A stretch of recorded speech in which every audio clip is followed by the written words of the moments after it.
কেমন আছেন সবাই? আশা করি সবাই ভালো আছেন, সুস্থ আছেন, নিরাপদে আছেন। তো আপনারা ভালো থাকুন, সুস্থ থাকুন, নিরাপদে থাকুন, এই কামনা করে আজকে নতুন ভিডিওটি আরম্ভ করতেছি। তো আজকে যে বিষয় নিয়ে আলোচনা করবো সেটা হচ্ছে কি যে খুব সহজেই আপনি কিভাবে আপনার শত্রুকে শেষ করে দিবেন সেই সম্পূর্ণ বিষয় নিয়ে আজকে আলোচনা করব। তো আপনি আপনার শত্রুকে শেষ করে দিতে পারবেন এই নকশার মাধ্যমে। স্ক্রিনে দেখতেই পাচ্ছেন মূলত এই নকশার মাধ্যমে আপনি আপনার শত্রুকে শেষ করে দিতে পারবেন, দুনিয়া থেকে বিদায় করে দিতে পারবেন। তো অনেক সময় দেখা গেছে কি শত্রু অনেকভাবে জ্বালাতন করে, শত্রু বাঁচতে দিচ্ছে না, পদে পদে আপনাকে বিপদগ্রস্ত করতেছে, গালাগালি থেকে শুরু করে ঝগড়া ঝামেলা থেকে শুরু করে বিভিন্ন ধরনের সমস্যা হচ্ছে। জায়গা জমি নিয়েও হতে পারে, ভাই ভাগারের সাথেও হতে পারে, পাড়া প্রতিবেশীর সাথেও হতে পারে, বন্ধু বান্ধব বা কলিগ, বিভিন্ন মানুষের সাথে শত্রুতায় জর্জরিত অনেক ভাইরা আছেন যারা দেওয়ালে পিঠ থেকে গেছেন। শত্রু বেঁচে থাকলে আপনার বেঁচে থাকা কঠিন হয়ে যাচ্ছে। এমন অবস্থায় আপনি আপনার শত্রুকে যদি মরণবান মারতে চান, তো নিমিষে আপনি এই নকশার মাধ্যমে তাকে মরণবান মেরে শেষ করে দিতে পারবেন। তো এটা খুব সহজ একটি নকশা, সহজভাবে কাজ করতে পারবেন। মূলত সার্কেলের মধ্যে যে নকশা দেখতে পাচ্ছেন ওই নকশাই আপনাকে অঙ্কন করতে হবে। তো তেড়া ব্যাখ্যা করা যাবে না কোনো প্রকার, একেবারে যেভাবে আছে ঠিক একইরূপভাবে সম্পূর্ণ নকশাটা আপনাকে কমপ্লিট করে আপনার কাজ করতে হবে। তো কীভাবে কাজ করবেন না করবেন এ টু জেড হাতে কলমে সব কিছু বুঝাই দেবো, জানাই দেবো, শিখাই দেবো। সম্পূর্ণ ভিডিও দেখতে থাকুন। তো এগুলো কাজ ভাই বানের কাজ অন্তপক্ষে পুরো ভিডিও দেখে তারপরে কাজ করবেন, কারণ একটু 19-20 করবেন এতে বিপরীত হওয়ার সম্ভাবনা রয়ে যায়, কারণ একটু ভুল হলে আপনার উপর বান প্রয়োগ হয়ে যাবে। তো মারতে যাচ্ছেন শত্রুকে, কিন্তু আপনি নিজের ক্ষতি হয়ে গেল, তো বিষয়টা উল্টা হয়ে যাবে। অতএব পুরো ভিডিও দেখুন, তারপরে কাজ করুন, ইনশাআল্লাহ আপনার কাজ সফলতা হবে। এটা আমি তান্ত্রিক আপনাকে গ্যারান্টি দিলাম। আমি সবগুলা পরীক্ষিত তদবিরই আপনাদের মাঝে উপস্থাপিত করি, যেগুলো তদবির কাজ হয় ওগুলো আপনাদের মাঝে উপস্থাপিত করি। আর 10টা তান্ত্রিকদের মতো ভিউ পাওয়ার লোভে আমি খারাপ নকশাগুলো দিই না আপনাদের। যেগুলো কার্যকরী নকশা, হাজার হাজার মানুষ সফলতা অর্জন করেছে, এইসব নকশা আপনাদের মাঝে উপস্থাপিত করে থাকি আমি। তো যাই হোক বন্ধুরা, বেশি কথা বলবো না। আমার চ্যানেলে নতুন এসে থাকলে অবশ্যই চ্যানেলটি সাবস্ক্রাইব করে পাশে থাকা বেল আইকনে ক্লিক দিয়ে অল নোটিফিকেশন অন করবেন, এতে করে পরবর্তী সব নতুন নতুন ভিডিওগুলো দেখতে পারবেন সবার আগে। তো স্ক্রিনে মূলত যে নকশা দেখতে পাচ্ছেন এটাই সেই বহুল পরীক্ষিত আদি কুফুরি নকশা।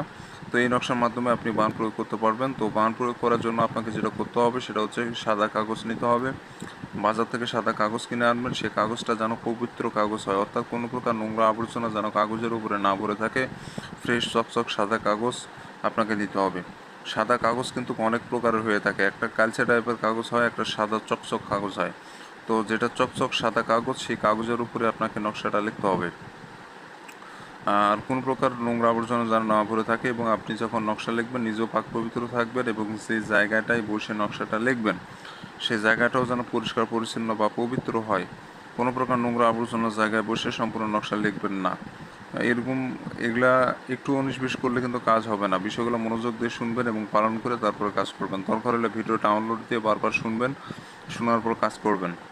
তো যাই হোক বন্ধুরা, যখন নকশা লিখবেন দিনটা যে কোনো দিনই হতে পারে, আর কোনো নির্ধারিত দিন নাই। যে কোনো দিন যে কোনো সময় লিখতে পারবেন, তবে রাতে অঙ্কন করা উত্তম। রাতে অঙ্কন করার চেষ্টা করবেন, কারণ দিনে অঙ্কন করে অনেকের কাজ হয় না।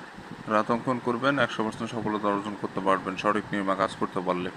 তো যখন নকশা লিখবেন স্কেল দিয়ে দাগ টেনে খুশি টেনে যেভাবে আছে ঠিক একইরূপভাবে সম্পূর্ণ নকশাটা আপনাকে লিখতে হবে। কোনো প্রকার তেড়া ব্যাখ্যা করা যাবে না, 19-20 করবেন না, যেভাবে আছে ঠিক একইরূপভাবে সম্পূর্ণ নকশাটা আপনাকে প্রস্তুত করতে হবে। তো যখন লিখবেন নকশাটি, তখন কারোর সাথে কোনো প্রকার কথা বলা যাবে না, এক ধানে এক নকশায় কমপ্লিট করতে হবে। একবারে নিরিবিলি জায়গায় বসবেন, একাকী বসে সম্পূর্ণ নকশা অঙ্কন করবেন। আপনার আশেপাশে যেন কেউ না থাকে, কোলাহল মুক্ত জায়গায় বসে সম্পূর্ণ নকশাটা আপনাকে লিখতে হবে। আশেপাশে কেউ যেন না থাকে বিরক্ত করার মতো। নকশা অঙ্কন করা হয়ে যাবে, তখন মানুষের সাথে কথা বলেন, সমস্যা নাই, কিন্তু নকশা লেখা অবস্থায় কারোর সাথে কথা বলা যাবে না, ফোনেও কথা বলা যাবে না।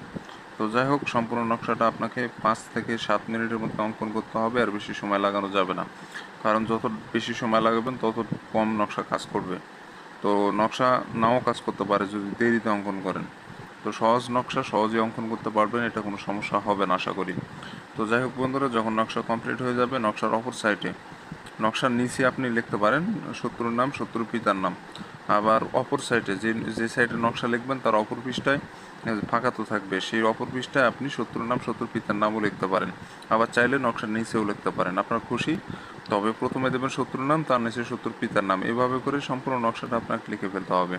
তো নকশা লেখা হয়ে গেলে আপনাকে সূরা ইখলাস 3 বার পড়ে নকশাতে একটা ফু দিতে হবে। সূরা ইখলাস 3 বার পড়ে একটা নকশাতে ফু দিবেন, তাহলে নকশা জাগ্রত হয়ে যাবে, এবং এই নকশাটার সাথে সাথে আগুনে জ্বালাই দিবেন। সাথে সাথে আগুনে জ্বালাই দিবেন। একটা জিনিস লক্ষ্য রাখবেন, সম্পূর্ণ নকশা যেন আগুনে পুড়ে ছাই হয়ে যায়, কোনো প্রকার কোনো অংশ যেন বাদ না পড়ে, পুরো নকশাটা যেন পুড়ে ছাই হয়ে যায়। তো এটুকু মূলত কাজ করে রাখতে হবে আপনাকে। আপনার শত্রুর উপরে জিন প্রয়োগ হবে এবং জিন যেয়ে আপনার শত্রুকে বান মেরে শেষ করবে। তো এই ছিল মূলত বিষয়, খুব সহজ নকশা, সহজভাবে বুঝাই দিলাম। তো এখানে না বোঝার কিছু নাই। যারা অনুমতি নেবেন অবশ্যই চ্যানেল সাবস্ক্রাইব করে কমেন্টের নাম লিখবেন, অনুমতি পেয়ে যাবেন। চ্যানেল সাবস্ক্রাইব না করলে অনুমতি পাবেন না। চ্যানেল সাবস্ক্রাইব করবেন, কমেন্টে নিজের নামটা লিখে দিয়ে যাবেন, অনুমতি পেয়ে যাবেন। তো এটাই মূলত অনুমতি নেওয়ার সিস্টেম। আর স্ক্রিনের যে নম্বর, এটা আমার ইমো নম্বর, যে কোনো প্রয়োজনে ইমোতে এসে যোগাযোগ করবেন, সমস্যার সমাধান করে দেওয়ার চেষ্টা করবেন ইনশাআল্লাহ। তো ভালো থাকবেন, সুস্থ থাকবেন, দেখা হচ্ছে পরবর্তী কোনো এক নতুন ভিডিওতে।